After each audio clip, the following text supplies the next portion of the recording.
आवाज अड्डा, मैं हूं तमन्ना। नोटबंदी को सफल बनाने के लिए प्रधानमंत्री मोदी ने जनता से 50 दिन मांगे थे। अब उन 50 दिनों का आधा सफर पूरा हो चुका है और लग रहा है कि नोटबंदी का लक्ष्य शायद थोड़ा सा बदल गया है। पहले दिन संदेश था कि 500 और 1000 के नोट बैन करने के बाद काला धन रखने वाले सड़क पर आ जाएंगे, उनका धन बेकार हो जाएगा। लेकिन अब लग रहा है कि लक्ष्य है कि गरीबों के पास उस काले धन का शायद कुछ हिस्सा आ जाए। जाहिर है कि नोटबंदी का पहला लक्ष्य काम नहीं कर रहा है, क्योंकि 8 नवंबर को करीब 15 लाख करोड़ रुपए के नोट बैन हो गए और अब ऐसे रिपोर्ट आ रहे हैं कि इसमें से करीब 13 लाख करोड़ रुपए बैंकों में वापस आ गए हैं। तो फिर काला धन गया कहां?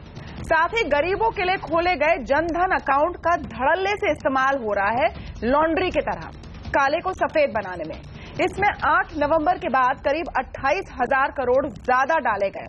इसमें से काफी काला धन हो सकता है, इसका एहसास खुद प्रधानमंत्री को भी शायद है, क्योंकि उन्होंने एक रैली में जनधन अकाउंट रखने वालों को नया वादा किया है कि वो अमीरों का काला धन अकाउंट से ना निकाले और उसके एवज में उनके कल्याण का रास्ता निकाला जाएगा।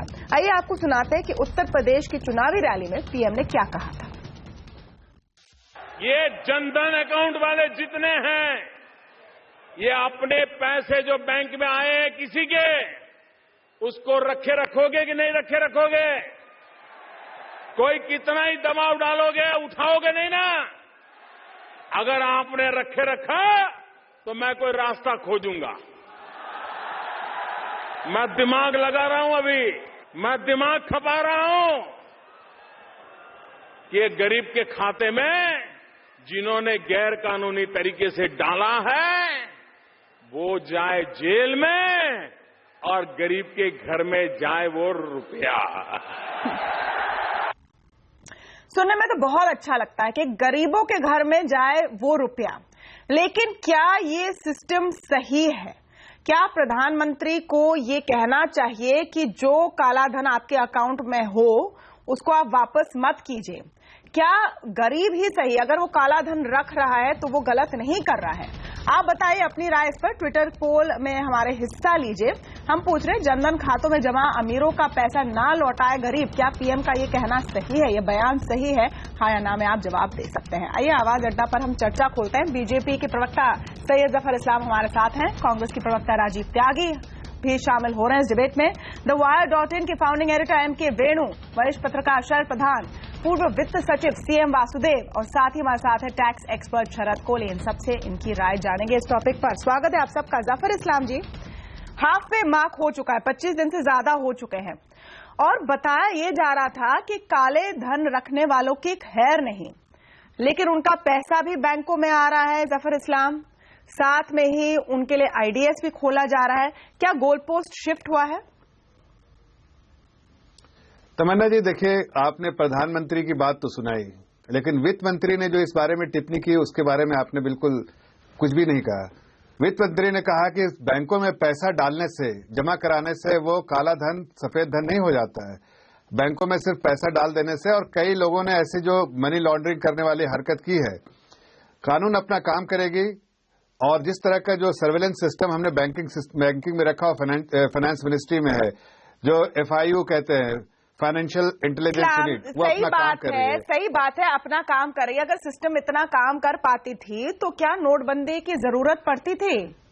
आप कह रहे हैं कि 49,999 की जो डिपॉजिट है वो हर एक डिपॉजिट को चेक किया जाएगा। देखिए तमन्ना जी, आप इसीलिए कहा आपसे कि ऑनलाइन जो भी डिपॉजिट 1000 रुपए का, 500 रुपए का जो नोट जमा हुआ है बैंकों में, चाहे किसी ब्रांच में हुआ हो चाहे कहीं भी हुआ हो, ये सॉफ्टवेयर डेवलप किया हुआ है गवर्नमेंट का, जिसमें हर नोट के बारे में पूरी तफसील सरकार के पास है। और जो भी इस तरह का मनी लॉन्ड्रिंग किया गया जिसमें बेनिफिशियरी का डिटेल्स है, बिकॉज बहुत सारे लोगों ने पैसा डलवाया अलग अलग अकाउंटों में, क्रैश क्रेडिट अकाउंट खोला, करंट अकाउंट खोला और पैसा उसमें से डाला। बैंक में भी कुछ मैनेजर उनके साथ इस मामले में साथ देते रहे, लेकिन बेनिफिशियरी का जो ट्रेल है वो बिल्कुल साफ साफ सरकार के पास है। तो आप थोड़ा सा धैर्य रखिए, ये जो हमारा मुहिम है काले धन के खिलाफ वो बिल्कुल सही सफलतापूर्वक रहेगा। लेकिन जहां तक आप कह रहे हैं कि 50 दिन की बात हमने प्रधानमंत्री ने बार बार कही है और वित्त मंत्री ने भी इस बारे में टिप्पणी की है और साफ साफ कहा है 50 दिन के अंदर हम जो स्टेबिलिटी लाने की कोशिश की है वो पूरी हो जाएगी।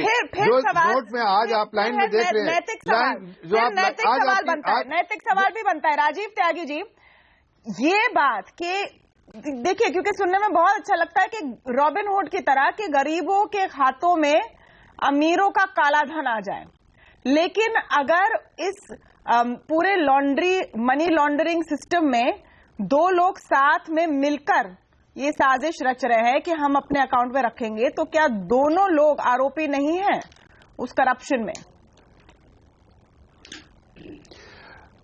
तमन्ना जी, आपने जो प्रोमो चलाया उसमें बहुत स्पष्ट कर दिया कि निश्चित रूप से गलत है जो प्रधानमंत्री महोदय ने कहा है, और ये असंवैधानिक भी है। क्योंकि देखिए, प्रत्येक भारतीय को संविधान की रक्षा करना होगा, इसमें कहीं कोई संशय नहीं है, और संविधान के हिसाब से चीजें चलती हैं।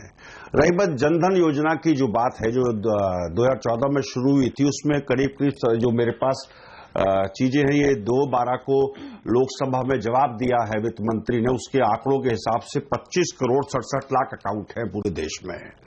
और जो आपकी चीजें दिखा रही हैं वो 45,636 करोड़ रुपए 8 नवंबर से पहले है, बाद में 28,685 करोड़ रुपए इसमें और जमा हुए।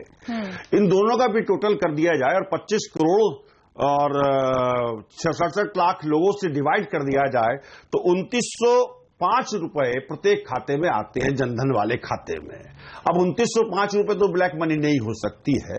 क्या सरकार, जैसे अभी मेरे मित्र ने कहा कि सरकार के पास एक पूरा प्रोसेस है, सरकार के पास एक सॉफ्टवेयर है, तो व्हाई डिडंट यू टेल कि 1.5 लाख से ऊपर जमा किन किन खातों में हुआ है? क्योंकि प्रधानमंत्री जनधन योजना वाले खातों में 1 लाख से ऊपर आप एक साल में ट्रांजैक्शन नहीं कर सकते हैं, और कुल मिलाकर के 10,000 रुपए की निकासी प्रत्येक माह कर सकते हैं, पहली बात। दूसरी बात, उसमें आप एक ही टाइम पे 50,000 रुपए करीब करीब बैलेंस रख सकते हैं। 50,000 रुपए से बैलेंस नहीं होना चाहिए जनधन खातों में, जो शर्त है उसकी।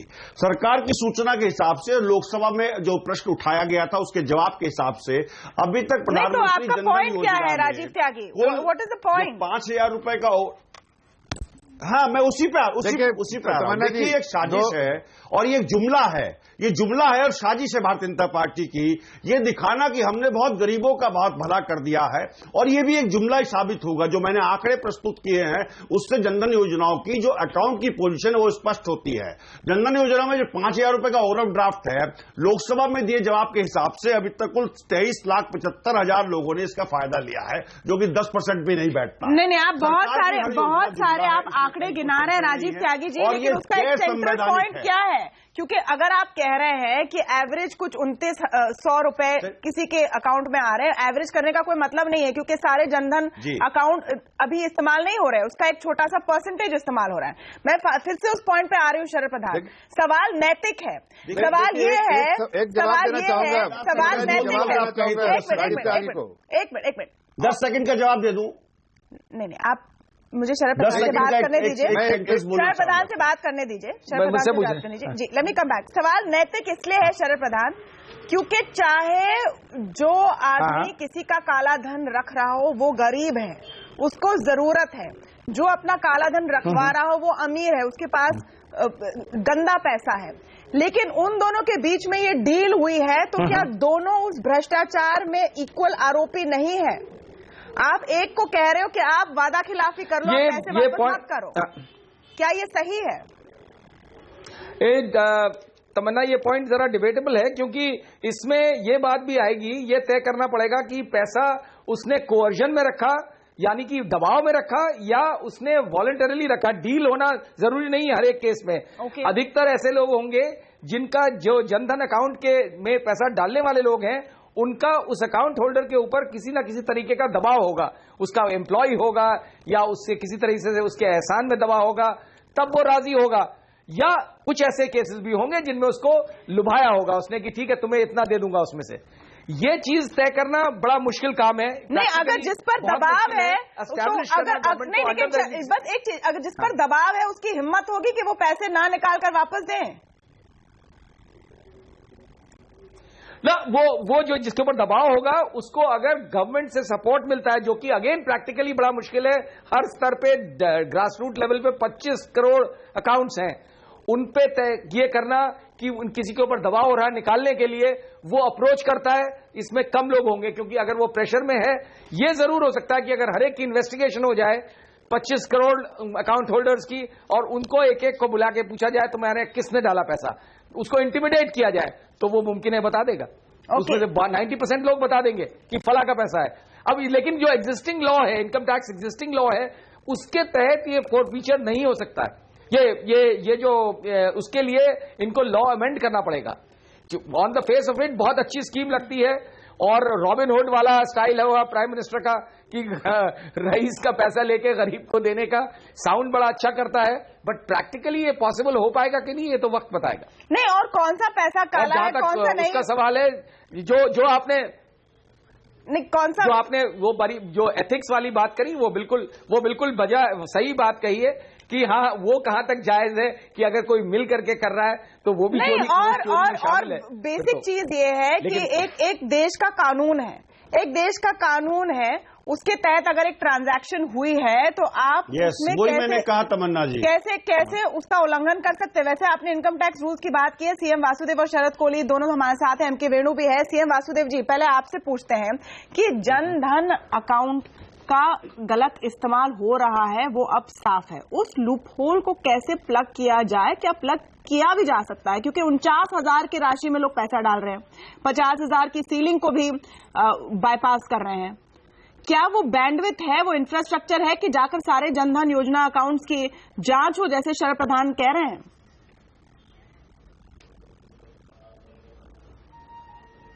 नहीं, देखिए, दो चीजें हैं। अभी मैं समझता हूँ ये जो बहस हो रही है थोड़ी प्रीमेच्योर है।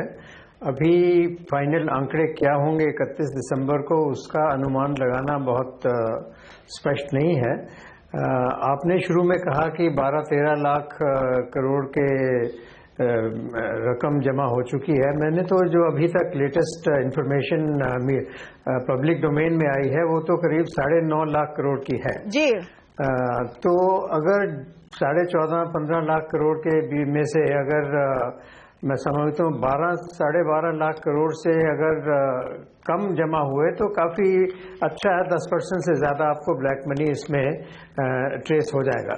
मगर अगर 12 लाख करोड़ से भी ज्यादा जमा हो गया बैंकों में तो फिर जो आज बहस 4 लाख करोड़ चर्चा में समझता हूँ बहुत वाजिब होगी। मगर नहीं, बोलिए आपसे, बोलिए आप सर, ये बताइए। समझा नहीं क्या कहा? नहीं, आपका पॉइंट पूरा कीजिए। दूसरा मैं ये कह रहा था कि अगर दूसरा जो जनधन अकाउंट में जो जमा हो रहे हैं पैसे, ठीक है, एट ए टाइम 49,000 कर रहे हैं, जितना भी कर रहे हों, अगर किसी अकाउंट में बहुत बड़ी रकम हो, 2 लाख, 3 लाख, 4 लाख ऐसी रकम जमा हो जाए, तो फिर तो जाहिर है कि इनकम टैक्स उसको नोटिस दे सकते हैं, भाई आपकी नॉन सोर्सेज ऑफ इनकम बताइए, इतने आपके बैंक में जमा आए हैं। तो उसके बाद अगर नहीं दे पाएगा तो उसको टैक्स देना पड़ेगा। तो या एक ए टैक्स दे या बी टैक्स दे, उससे तो कोई फर्क नहीं पड़ेगा। तो ये अभी जब तक पूरे आंकड़े और पूरी तस्वीर साफ ना हो जाए तो इस पे कुछ अनुमान लगाना मैं समझता हूँ बहुत प्रीमेच्योर है। तीसरी बात मैं ये कहना चाहूंगा कि बहुत सारी जो ब्लैक मनी है ये रियल एस्टेट में लगी हुई है। अब रियल एस्टेट में ये होता है कि जैसे 1 करोड़ की कोई प्रॉपर्टी है, उसमें से 60 लाख के करीब अगर चेक से है, 40 लाख कैश है, तो उसकी अगर प्राइस कम हो गई रियल एस्टेट की, 1 करोड़ वाली प्रॉपर्टी 60-70 लाख हो गई, तो उतनी ब्लैक मनी तो डिसगॉर्ज हो गई सिस्टम से। तो ये बहुत बड़ा लाभ है क्योंकि जो नया खरीदने वाला होगा उसको 60-70 लाख में मिलेगी। तो जो ब्लैक मनी रियल एस्टेट में लगी है वो प्राइस कम होने से डिसगॉर्ज हो जाएगी। दूसरा ये होगा कि अगर 12 लाख के लगभग 12 लाख करोड़ के लगभग ही बैंकों में जमा हो, तब भी 2.5-3 लाख करोड़ की ब्लैक मनी उससे डिसगॉर्ज हो जाएगी। और तीसरा, अगर बैंकों में बहुत ज्यादा इजाफा हुआ डिपॉजिट से, उससे भी बैंक फिर जो प्रायोरिटी सेक्टर लेंडिंग है, एग्रीकल्चर सेक्टर लेंडिंग है, उसमें बढ़ावा कर सकते हैं। जी, आपकी बात सही है सर। जो फिगर आप बता रहे हैं करीब 9 लाख करोड़ रुपए का, वो 27 नवंबर तक का औपचारिक फिगर है आरबीआई का। उसके बाद औपचारिक फिगर खुद रिजर्व बैंक ने नहीं दिए हैं। जो फिगर रिपोर्ट्स में आ रहे हैं वेरियस अलग अलग पब्लिकेशन, छोटी सी बात और कहना चाहूंगा, के हिसाब से फिगर आ रहे हैं up to 13 lakh crore rupees. आप कह रहे हैं कि वो वापस भी आ गए तो उस पर जांच हो सकती है, जैसे सफर लोकसभा की डिबेट। मेरा सवाल है कि काला धन गया कहां? बहुत अनकन्फर्म नंबर्स हैं ये। ट्रू, लेकिन बिल्कुल अनकन्फर्म नंबर हम कह रहे हैं सूत्रों के हिसाब से जवाब देना चाहता हूँ। ऑफिशियल फिगर दिए नहीं आरबीआई ने। आई एग्री, ऑफिशियल फिगर दिए नहीं आरबीआई ने, लेकिन अगर कौन से सूत्र हैं? तमन्ना जी मेरे पास ऑफिशियल फिगर हैं। फिगर्स पे बहस होनी चाहिए, सूत्रों वाले फिगर। मेरा पॉइंट है कि अगर 27 नवंबर तक 9 लाख करोड़ आए हैं तो 30 दिसंबर तक कौन से कितने आ सकते हैं? फिर काला धन है काजी राजीव त्यागी, कौन सा फिगर आप बता रहे? क्योंकि ये फिगर सिर्फ आरबीआई रिलीज करता है। त्यागी जी देखिए, लोकसभा में एक प्रश्न पूछा गया था 2 दिसंबर 2016 को। उस प्रश्न के जवाब में वित्त मंत्री ने जवाब दिया है लोकसभा की फिगर ऑथेंटिक होती हैं, उन फिगर्स को कोई चैलेंज नहीं कर सकता है, जो सवाल जवाब होते हैं। उसके हिसाब से 8,44,982 करोड़ रुपए 27 दिसंबर तक आ गए सरकार के पास। 500 और 1000 के नोट, जो कि 1765 मिलियन थे 500 के नोट, और 6,858 मिलियन थे 1000 के नोट। रही बात सरकार की, अब 4 लाख करोड़ रुपए बैंक्स के पास भी रिजर्व होता है हमेशा टाइम पे, तो 8 और 4 12,44,000 करोड़ रुपए सरकार के पास अभी है, जबकि पूरा अमाउंट करीब 14 लाख कुछ हजार करोड़ रुपए का है, जो कि 31 दिसंबर तक का टाइम है। पहली बार 4 लाख करोड़ कहां से आ गया? आपने इसमें 4 लाख करोड़ का आपने कैलकुलेशन कहां डाल दिया? I don't understand. M K Venu ji, point है कि लास्ट नोन फिगर 27 नवंबर तक तो इसमें 8.5 में सम्मिलित है। हाँ एग्जैक्टली जी। एमके वेणु, मेरा क्वेश्चन ये है, 8.5 में सम्मिलित नहीं है my dear sir. I request you, 8.5 बिल्कुल सम्मिलित नहीं है। मैं आपको और फिगर पढ़ के दिखा सकता हूँ अगर टाइम देंगे तो।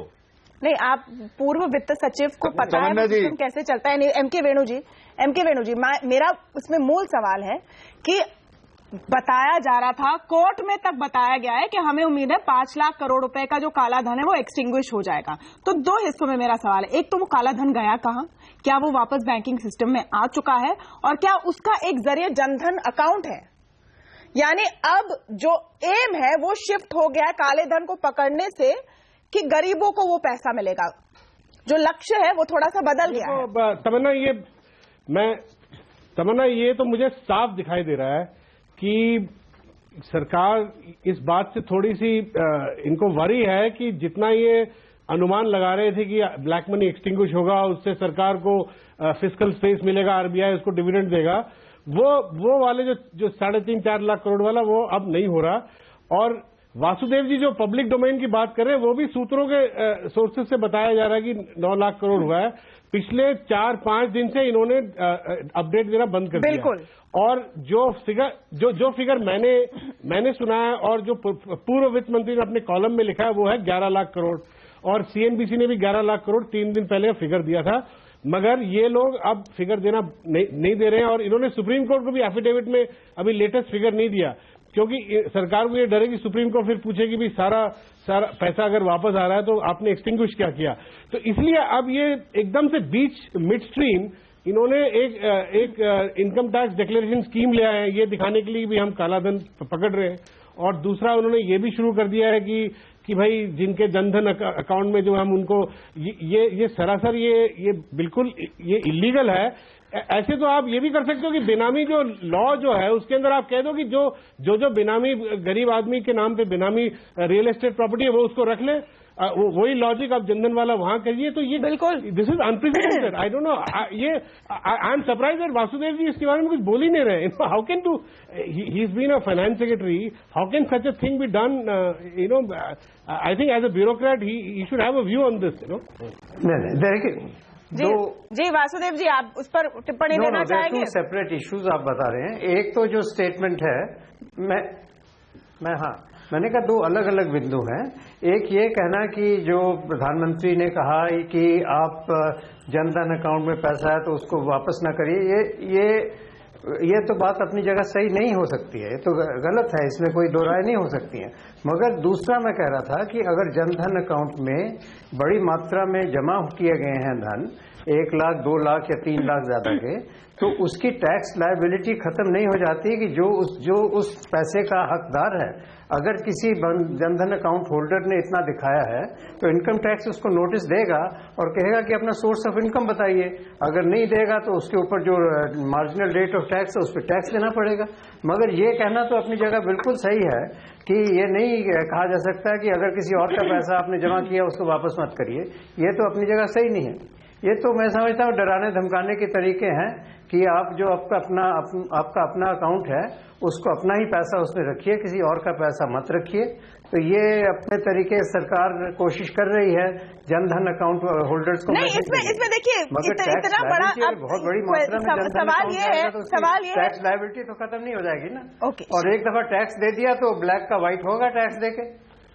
और तमन्ना जी नहीं, लेकिन आपने उसमें एक और चीज, शरद कोहली अगर टैक्स दे भी दिया जनधन अकाउंट पर, आपने 30-33% पर टैक्स दे दिया, अगर उस पर देना है जिस पर पेनल्टी लगनी थी। आप सोचिए कि इस पूरे एक्सरसाइज का मूल भाव क्या है। इमोशन ये है कि करप्ट अमीर भ्रष्ट आदमी को पकड़ना है, उसे हमें सजा देनी है।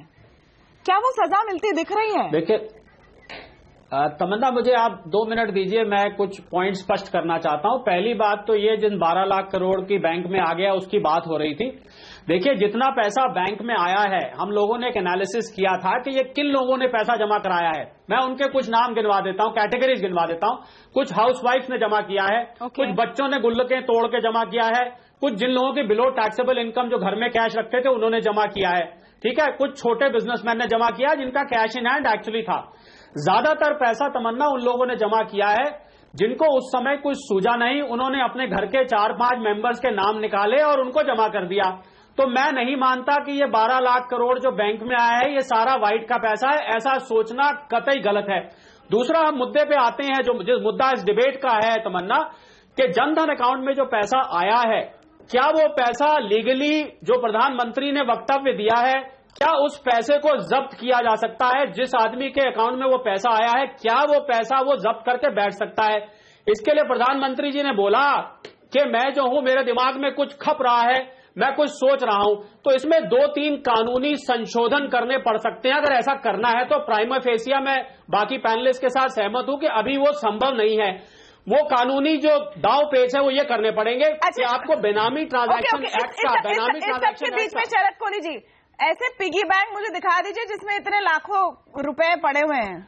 कौन से बच्चे के पिगी बैंक में लाखों की बात नहीं कर रहा हूं। पिगी मैं बता रहा हूं आपको, जो श्रेणियां जो पैसा 12.5 लाख रुपए उस श्रेणी में बच्चों की गुल्लक आ गए थे, इसलिए आई एम वंडरिंग कि कैसे आ गए हैं और कैसे लोग ट्रैक करेंगे।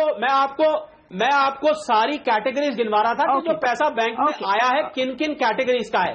हम वापस जाते हैं तमन्ना, जो प्रधानमंत्री के वक्तव्य पे वापस जाते हैं कि एक तो बेनामी ट्रांजैक्शन एक्ट के सेक्शन 29 में, जिसमें डिपॉजिटर और डिपॉजिटरी दोनों जो है दोनों ही अकम्प्लिस माने जाते हैं, तो उसमें संशोधन करना पड़ेगा। पहला संशोधन तो ये होगा।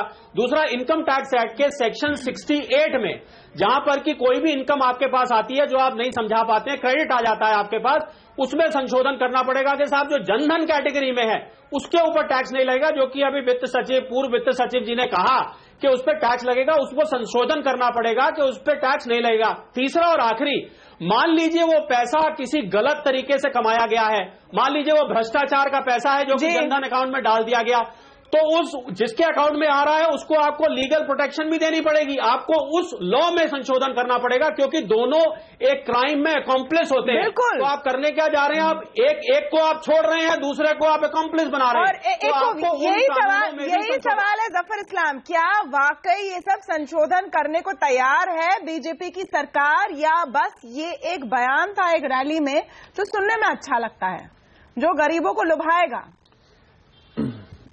देखिए तमन्ना जी, पहली बात तो ये है कि ये हमारा जो पूरी प्रक्रिया है इसमें सिर्फ काला धन को जो है, हमें काला धन वाले लोगों को पकड़ना है।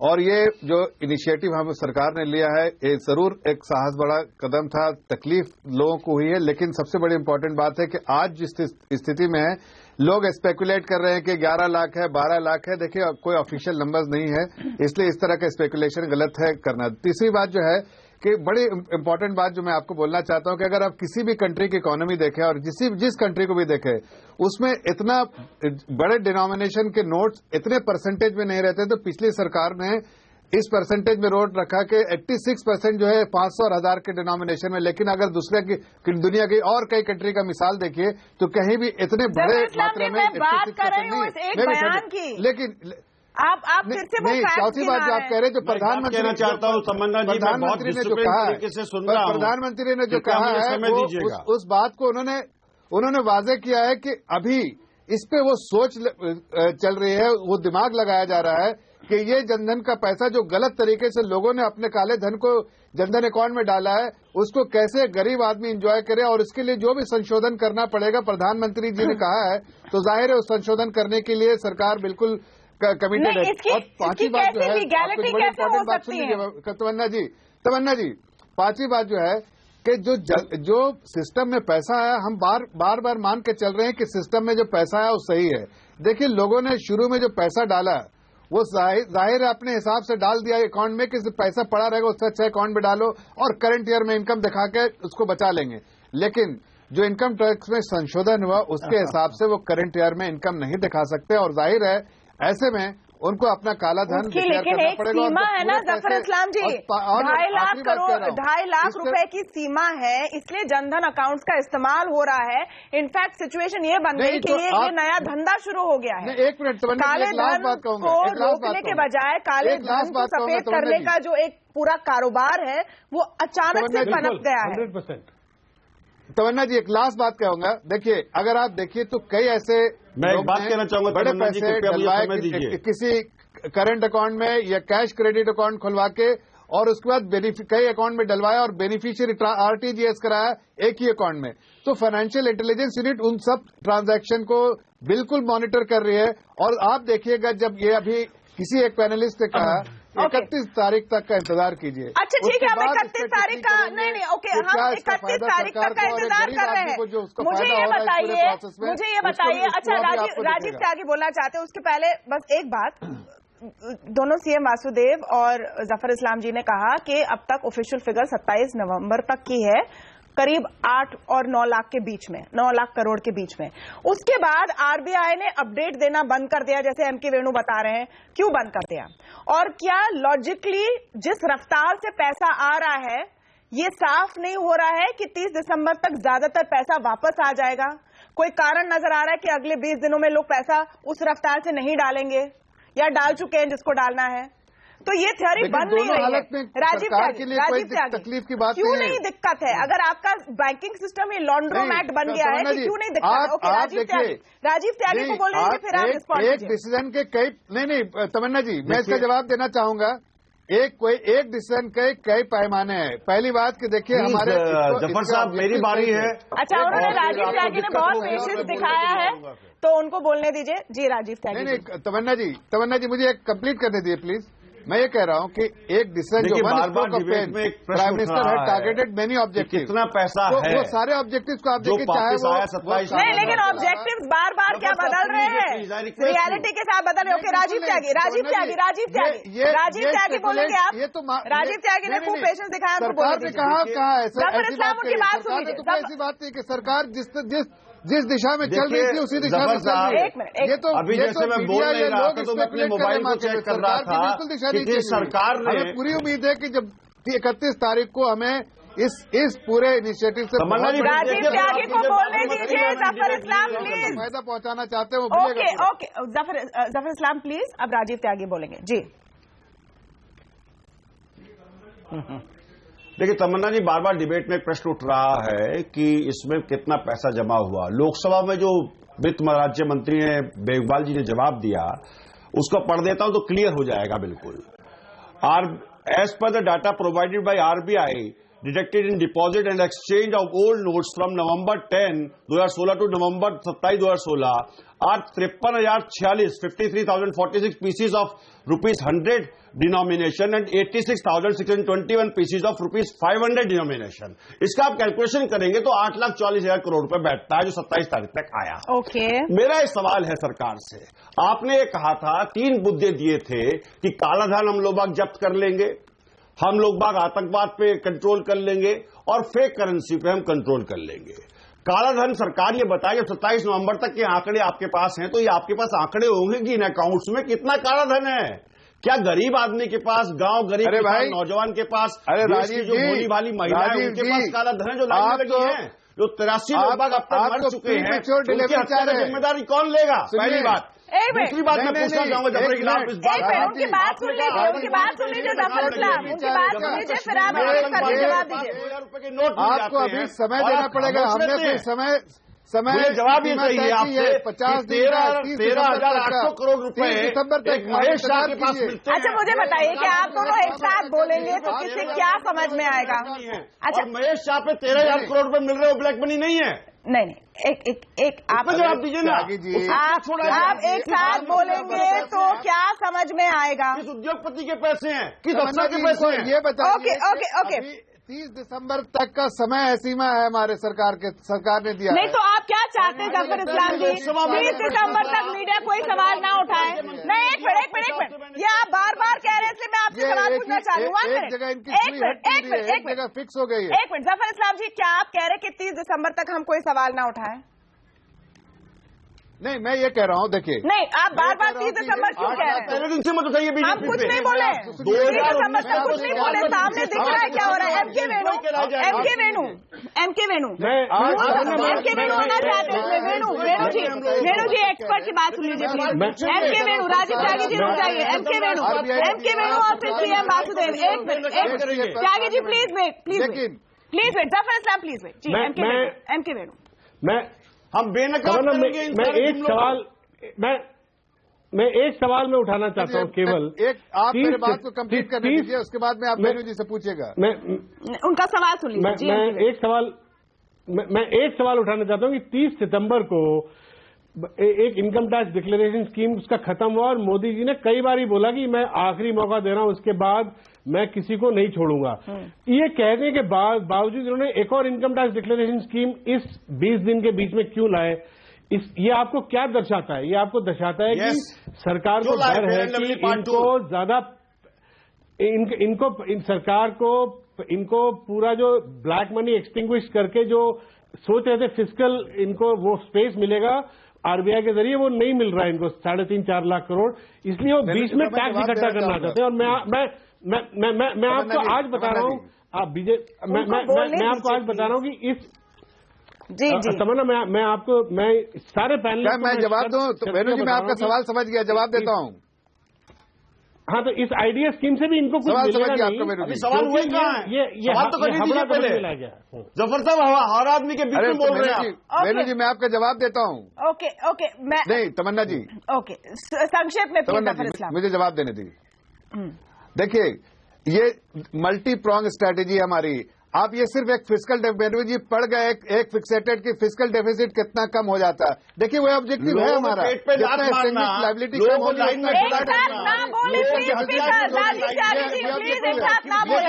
वही ऑब्जेक्टिव है, ऐसा नहीं है। और अगर कोई नहीं ऐसा संशोधन करना जरूरी है टैक्स इवेडर्स के लिए हमारी सरकार अगर संशोधन करती है इनकम टैक्स में तो उसको वेलकम करना चाहिए, इसलिए कि हमारी ऑब्जेक्टिव है कि टैक्स इवेडर्स को पकड़े, ब्लैक मनी होल्डर्स को पकड़े। तो ऐसे में अगर हम संशोधन करते हैं इनकम टैक्स एक्ट में तो उसका वेलकम करना चाहिए।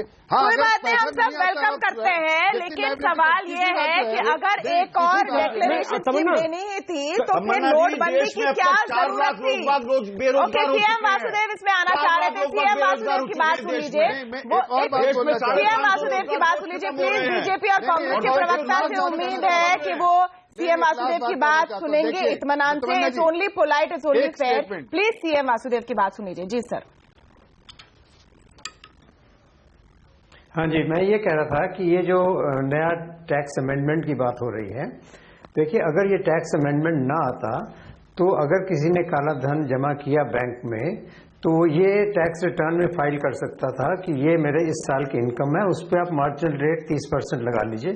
ये और बात है कि इनकम टैक्स वाले इन्वेस्टिगेट करें कि आपका एक साल में एकदम से इनकम में कितनी बढ़ोतरी हो गई नहीं होगी।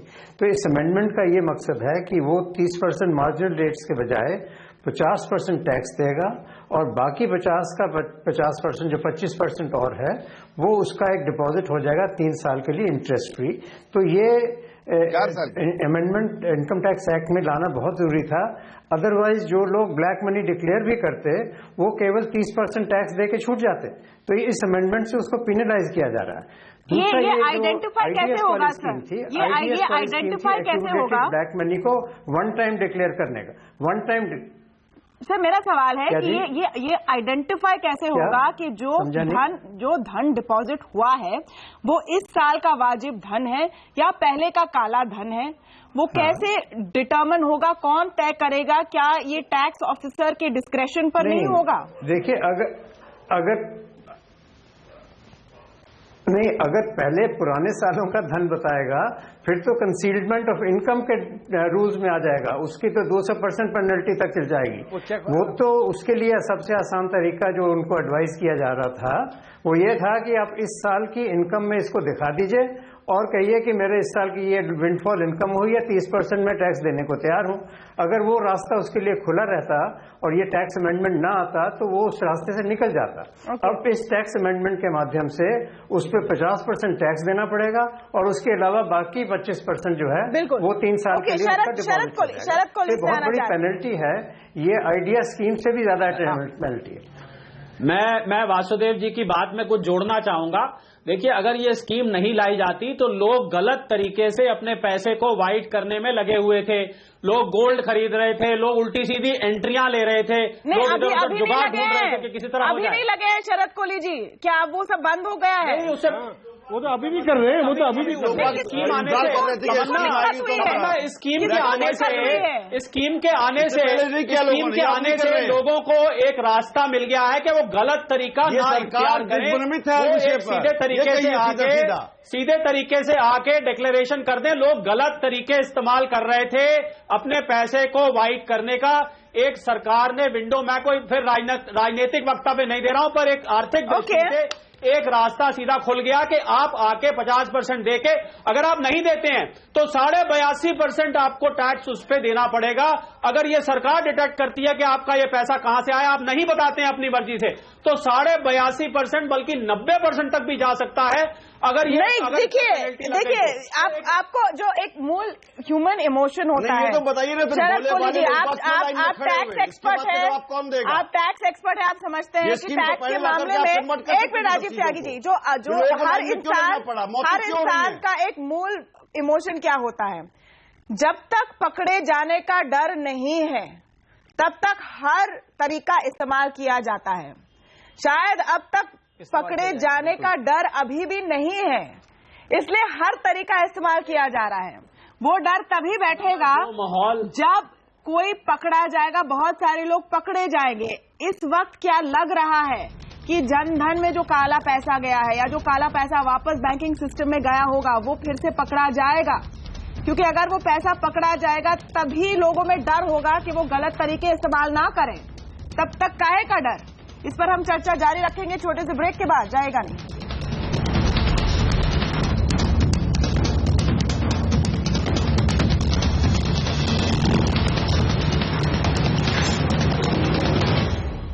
नोटबंदी का हाफ टाइम से ज्यादा हो चुका है। हम समीक्षा कर रहे हैं कि क्या जो सबसे बड़ा उद्देश्य था कि काले धन को बाहर निकाला जाए, क्या वो पूरा होता दिख रहा है? इसी पर हम चर्चा कर रहे हैं आज आवाज अड्डा में, और आप हमारे ट्विटर पोल में भी हिस्सा जरूर लीजिए। हम पूछ रहे हैं कि जो प्रधानमंत्री जी का बयान था कि जनधन अकाउंट में जो काला धन अमीरों का पड़ा है उसे गरीब जिनका अकाउंट है वो ना निकालें, क्या ये बयान सही है आपके मुताबिक? ऐसा क्या कहना चाहिए था प्रधानमंत्री जी को? इस पर आप अपनी राय जरूर दीजिए हमारे ट्विटर हैंडल पर। आइए चलते हैं वापस डिबेट में। शरद प्रधान जी, मेरा ये सवाल है, क्योंकि जफर इस्लाम कह रहे हैं कि जो पैसा वापस आया है, अगर वो काला धन भी है 13-14 लाख करोड़, पूरा पैसा भी अगर आ जाए तो ऐसा नहीं है कि उसमें जो काला धन है वो डिटेक्ट नहीं होगा, लेकिन ये करना कितना आसान होगा? क्या हमारी जो इनकम टैक्स डिपार्टमेंट है सॉफ्टवेयर के साथ भी, टेक्नोलॉजी के साथ भी ये सब ट्रैक करने के काबिल है? और अगर थी तो फिर इतने बड़े नोटबंदी एक्सरसाइज की क्या जरूरत पड़ती? नहीं, इस पे ये बहुत अच्छा सवाल आपने उठाया और बहुत बड़ा क्वेश्चन मार्क है, क्योंकि सबसे ज्यादा इसमें सवाल इस पे उठेगा क्योंकि जो इनकम टैक्स मशीनरी है वो कोई करप्शन से फ्री थोड़ी ना है। उसमें तो सबसे ज्यादा करप्शन माना जाता है। ब्यूरोक्रेसी जो है और पर्टिकुलरली इनकम टैक्स डिपार्टमेंट, वहां तो जितनी एनफोर्समेंट एजेंसीज है उनमें तो भ्रष्टाचार की तमाम बिल्कुल सीमा है। तो वहां पे किस तरह ये चेक करेंगे, क्योंकि अल्टीमेटली ह्यूमन फैक्टर है, वो किस तरह मैनिपुलेट कराते हैं पैसा, उनका खुद का पैसा होगा नाजायज। तो लेकिन देखिए, इसमें एक चीज हम इग्नोर कर रहे हैं कि तमाम पैसा जो है वो वापस सर्कुलेशन में इसलिए नहीं आएगा क्योंकि वो जलाया जाएगा या गाड़ा जाएगा, और वो है पॉलिटिशियंस। देखिए, जो पर्टिकुलरली जिन स्टेट्स में जहां इलेक्शन होने वाले हैं वहां पॉलिटिशियंस ने हार्ड कैश रखा हुआ था, क्योंकि इलेक्शन का सारा काम नाजायज ब्लैक मनी से, कैश से ही होता है। ये बड़ी क्लियर चीज है, सबको मालूम है, इसमें कोई सीक्रेट नहीं है। वो पैसा जो है वो कहीं जाकर के एक्सचेंज नहीं कर सकते, कहीं जमा नहीं कर सकते, अनडिक्लेयर्ड में भी जमा नहीं कर सकते क्योंकि 90% कट जाएगा। और किस प्रॉब्लम पॉलिटिशियन की ये भी है कि वो किस मुंह से बताए कि हम बेईमान हैं, हमने, हमारे पास इतनी नाजायज दौलत थी, हमने जमा करी। वो पैसा किस तरह से आएगा, मुझे ये इकोनॉमिस्ट इसका जवाब नहीं दे रहे हैं। वो पैसा कहाँ जाएगा? वो हजारों करोड़ में है तमन्ना, वो हजारों करोड़ में। क्या वेणु जी, ऐसे कुछ इक्का दुक्का शुरू में ऐसे रिपोर्ट्स आए थे कि पैसे को जला रहे हैं, पानी में बहा रहे हैं, लेकिन उसके बाद पूरा एक सिस्टम खड़ा हो गया, पैरेलल सिस्टम खड़ा हो गया उस पैसे को लॉन्डर करने का। कहां पर कौन रोते फिर रहा है? देखिए, मैं तमन्ना, मैं एक बात सबके सामने रखना चाहता हूं। इनकम टैक्स डिपार्टमेंट जो जैसे शरद जी ने कहा, which is considered the most corrupt department anywhere in the government, खासकर उसके निचले हिस्से के लोग, अब वो जो अकम्प्लिसेस थे in creation of black money, आज सडनली आप ये देखा जा रहा है कि वो सबसे बड़े एक मॉरल पुलिस बन के घूम रहे हैं।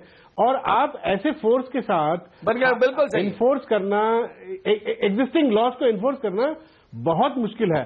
अब बेनामी एक्ट, मैं सपोर्ट करता हूं, बेनामी एक्ट को इन्होंने अमेंड किया सरकार ने, मगर इसको इन्फोर्स कौन करेगा? क्या बाद में जाके मोदी जी को फिर कहना पड़ेगा कि बेनामी एक्ट में भाई जो गरीब आदमी लैंड बेनामी जिनके नाम पे रखा हुआ है वो अपना उसको लैंड को वापस ना करें? कहीं ऐसी स्थिति ना पैदा हो जाए जहां पे एनफोर्समेंट बिल्कुल कोलैप्स हो जाए और इस तरह की पॉलिटिकल स्टेटमेंट ओके, ये सवाल एक्चुअली मैं जानती हूँ कि राजीव त्यागी और जफर साहब आना चाहते हैं, बस बेयर विथ मी, क्योंकि ये सवाल सीएम वासुदेव से पूछना बहुत जरूरी है। जो फिगर्स मेरे पास है सर, और आप मुझसे बहुत बेहतर जानते होंगे, कि इनकम टैक्स डिपार्टमेंट में 20,000 अफसरों की शॉर्टफॉल है।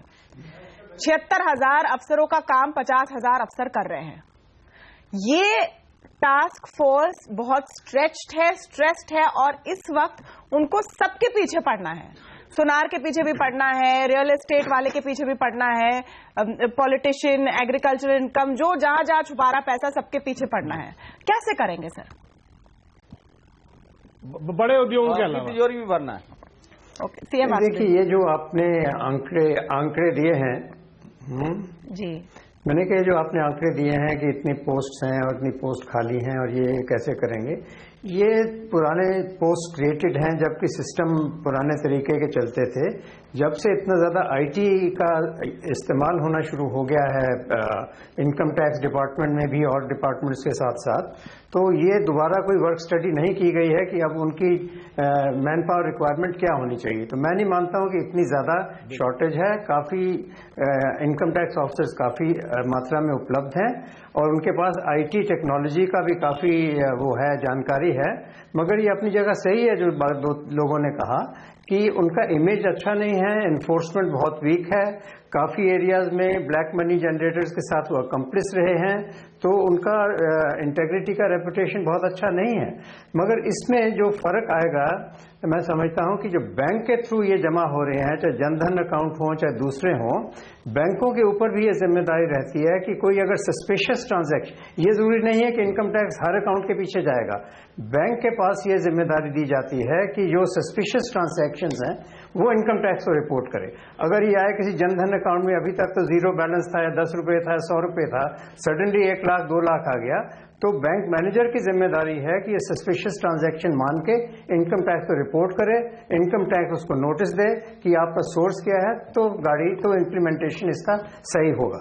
तो केवल इनकम टैक्स ये कहना कि हर अकाउंट होल्डर के पीछे इनकम टैक्स कैसे जाएगा, कैसे पता लगाएगा, वो नहीं है। वैसे ये जो फिगर मैं बता रही हूँ, क्योंकि सारी ट्रांजैक्शन आप बैंकिंग के थ्रू हो रही है, तो बैंक मैनेजर के ऊपर सस्पिशियस ट्रांजैक्शंस का बहुत हालांकि इसमें कितने बैंक मैनेजर अरेस्ट हुए हैं तमन्ना जी, दो बातें लॉन्ड्रिंग करने के लिए, वो अलग बात है, लेकिन जो फिगर आप कह रहे हैं, मैं बस उसका सोर्स बता दूं हमारे दर्शकों को। ये 27 नवंबर की रिपोर्ट है, सिस्टम में 27 नवंबर की रिपोर्ट है इंडियन एक्सप्रेस की, और मैं कोट कर रही हूं अशोक कनोजिया को, जो इनकम टैक्स एम्प्लॉइज फेडरेशन के प्रेसिडेंट हैं। वो खुद कह रहे हैं कि 20,000 लोग कम हैं। तो उस आधार पर मैं पूछ रहा हूं कि कैसे होगा काम। जफर इस्लाम जी। तमन्ना जी, देखिए 3-4 बातें आपने बार बार पूछी। देखिए वो तो पुराने जो जॉब पोस्ट क्रिएटेड हैं, इसका नई वर्क स्टडी नहीं हुआ है। तमन्ना जी, जी तमन्ना जी, एक तो आप बार बार पूछ रही कि ये डिमोनेटाइजेशन क्यों करना चाहिए था। आप देखिए कि जो नोट है, जो 500 का और 1000 का 86% जो है करेंसी का, वो उसका 50% तो सर्कुलेशन में आता ही नहीं है। आरबीआई में एक बार इश्यू आरबीआई में वापस ही नहीं आया। तो ऐसे में जरूरी था डिमोनेटाइजेशन करना कि जो लोग छिपा के रखे हुए थे वो वापस आना चाहिए था। दूसरी बात जो आप कह रहे हैं कि ये इसके बारे में कि भाई इसको नहीं, तो क्या आप कह रहे हैं एक मिनट कि 15 लाख करोड़ में से सिर्फ 7.5 लाख करोड़ रुपए सर्कुलेशन में थे, बाकी दूसरी बात सुनिए, एक बात नहीं, आपके फिगर पे मैं आना चाहती हूँ सर। फैक्चुअल आपने एक कोट किया है, उसको मैं क्वेश्चन करना चाहती हूँ। 15 लाख करोड़ में से सिर्फ 7.5 लाख करोड़ रुपए थे। एक चीज सर्कुलेशन में नहीं, देखिए तमन्ना जी, एक चीज और आपको बताना चाहूंगा कि जो हर दिन, जैसा वासुदेवन जी कह रहे थे, सस्पिशियस ट्रांजैक्शन रिपोर्ट हर दिन जनरेट होता है। जब भी कुछ होता है ऐसे ट्रांजैक्शन, तो वो सर्वेलेंस सिस्टम से डेली एसटीआर जनरेट होता है। राजीव त्यागी आना चाहते हैं, रेलेवेंट है। और तीसरी बात जो है आपको बताना चाहते हैं कि जो राजीव त्यागी जी बार बार जो वक्तव्य दे रहे हैं, सरकार ने जो डिसीजन लिया है उसके लिए 30 तारीख तक रुकिए। 30 तारीख तक आप नहीं, आपने राजीव त्यागी आप बोले, लेकिन मेरे सवाल का आपने जवाब दिया नहीं। जफर इस्लाम, आपने ये दावा किया है कि जो सिस्टम में पैसा था 15 लाख करोड़ रुपए, उसमें से आधा सर्कुलेशन में था ही नहीं। इसका मतलब है जो सर्कुलेशन में नहीं था उससे ज्यादा ऑलरेडी बैंकों में आ चुका है। तो आप मानते हैं कि काला धन बैंकों में आ चुका है? ये आपके खुद की कोर्ट का एडमिशन है। नहीं, आपने समझा नहीं। देखिए, फिर से उसको क्लैरिफाई कर रहा हूँ।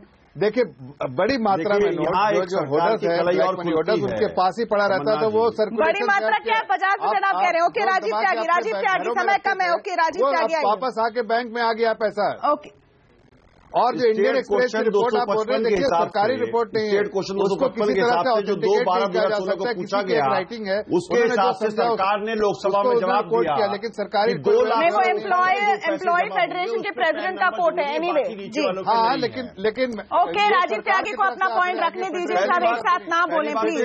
ओके राजीव त्यागी आप बोलेंगे जी। जो भी टिप्पणी होती है वो सरकार की टिप्पणी नहीं हो सकती है। ओके जी, राजीव त्यागी। बात मैं कहना चाहता हूं तमन्ना जी, सरकार ने शेख चिल्ली की तरह से हसीन सपने देखने का काम किया, जो चिंता का विषय देश की इकोनॉमी के लिए है। इससे रूरल डिस्ट्रेस की तरफ देश बढ़ रहा है और बेरोजगारी की तरफ देश बढ़ रहा है। मैंने आंकड़े प्रस्तुत किए आपके चैनल पे और बताया कि कितने लोग बाग, 4 लाख लोग बाग अब तक बेरोजगार देश में हो चुके हैं और 550 लोग बाग रोज बेरोजगार हो रहे हैं। देश में 20 करोड़ लोग बाग दिहाड़ी मजदूर हैं, 18 करोड़ किसान हैं, 1 करोड़ 30 लाख ट्रेडर हैं और 3 करोड़ 30 लाख लोग बाग उनके यहाँ काम करते हैं। 70 एसोचैम की रिपोर्ट के हिसाब से 70% जो व्यापार है वो खत्म हो चुका है देश में। मैं एक बात और कहना चाहूंगा, आपने एक स्कीम की थी काले धन को पकड़ने के लिए। 8 तारीख को नवंबर में भारतीय जनता पार्टी ने बंगाल यूनिट में 3 करोड़ रुपए जमा किए और 8 तारीख से पहले बंगाल से लेकर के पूरे देश में भारतीय जनता पार्टी ने जगह जगह लैंड खरीदी है। वो क्या सफेद धन था, उसके बारे में बताए। और जो नए नोट आप डाइवर्ट कर रहे हैं टॉपिक को Rajiv Tyagi ji. I am sorry, ये मेरा टॉपिक ऑफ डिस्कशन नहीं है। ये मेरा टॉपिक ऑफ डिस्कशन नहीं है। जवाब देने दीजिए। ओके, चाहेंगे कि जवाब दें, क्योंकि आपके सवाल पे जवाब कोई देना नहीं चाहता है। आप लोग समय बर्बाद करते हैं, असली मुद्दों पर अब नहीं आ पाते। नहीं, जवाब दूंगा मैं इसका।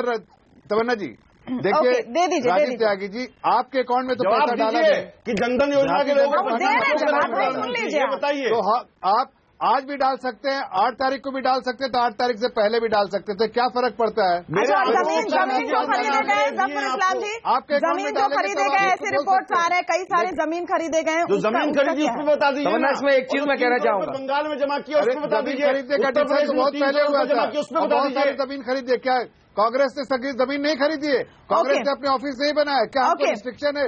सबसे बड़ी पॉलिटिकल काले धन से खरीदी ना, मान लिया ना आपने काले धन से जमीन खरीदी, आपने काले धन से जमीन खरीदी। एक मिनट को हम बात करते, राजनीतिक तू मैं बंद करते हैं इसमें। शरद प्रधान जी आ जाते, शरद प्रधान जी देखिए, ये जो राजनीतिक एंगल है नोटबंदी का, उस पर हम आते हैं, क्योंकि उत्तर प्रदेश में प्रधानमंत्री जी ने बयान किया था। एक मिनट जफर इस्लाम जी, मैं आपका ऑडियो थोड़ा हल्का, क्योंकि ये पॉलिटिकल क्वेश्चन है, इंपॉर्टेंट क्वेश्चन है। उत्तर प्रदेश की एक रैली में प्रधानमंत्री जी ने ये बयान दिया कि अगर आपके अकाउंट में, जनधन अकाउंट में किसी ने अपना काला धन रखा, उसको ना निकालें, और हम तरीके सोच रहे हैं कि इससे आपके कल्याण के लिए क्या किए जा सकते हैं। इस ऐसे बयान का पॉलिटिकल अपील कितना है, कितना लुभाएगा लोगों को?